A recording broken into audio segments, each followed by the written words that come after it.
Hi everyone. Today I'm here to talk to you a little bit about collagen supplements. I'm personally really interested in nutrition and also the beauty and health industries, but I think that there's a lot of miscommunication or marketing tools employed, and it can be a subject that's really hard for regular consumers to navigate. So I'm here to talk to you about collagen supplements because I've heard a lot about them, seen them all over the stores. People have preached the importance of taking them to me. And then I took a whole course on the GI system. And basically what I learned there is that all proteins pretty much get broken down into their constituent parts, which are amino acids. And proteins are a big macromolecule, just like carbohydrates or lipids, but they're all made up of smaller parts. And collagen is a protein. It's in fact the most abundant protein in our bodies. And it's really important for things like skin elasticity, joint elasticity, and like compression and things like that. And it can be a big problem when people don't have, or when people have too much collagen, and that can create hyperelasticity, make their vessels more prone to rupture, which can be bad. But you really hear about it in the health industry in terms of skin health, joint health, and avoiding skin aging. As well as there are a bunch of internal benefits that a lot of products claim to have. However, if you think about the physiology of the gastrointestinal system, what actually happens when you eat a protein is that you have these chemicals in your stomach. You know your stomach's very acidic.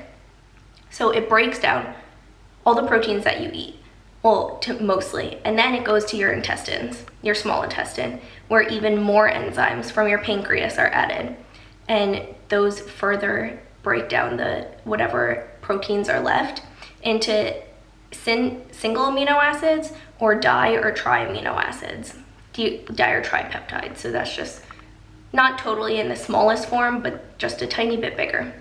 So those that are then absorbed into your intestinal cells, called enterocytes, and then if they're not already in the amino acid form, which is the smallest protein monomer that it can be, then it gets broken down into an amino acid in order to leave the enterocyte and get absorbed actually into your body.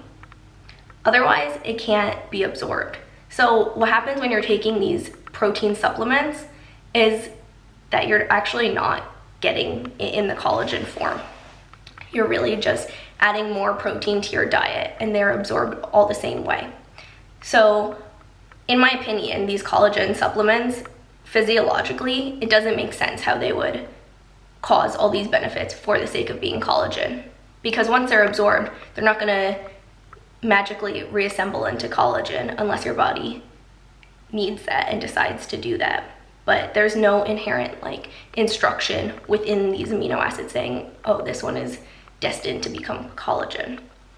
There is definitely a reason to doubt these supplements, but at the same time, it has been shown that taking certain collagen supplements can be beneficial, but that in my mind makes sense because you're taking more protein in. So by taking more protein, it doesn't really matter what form the protein is, whether it's collagen or any other protein. There are thousands of them. Whether it's collagen or any other protein, you're still increasing your protein intake, which will have beneficial effects for some people. But the fact that you're taking collagen specifically, physiologically, is not going to make the difference.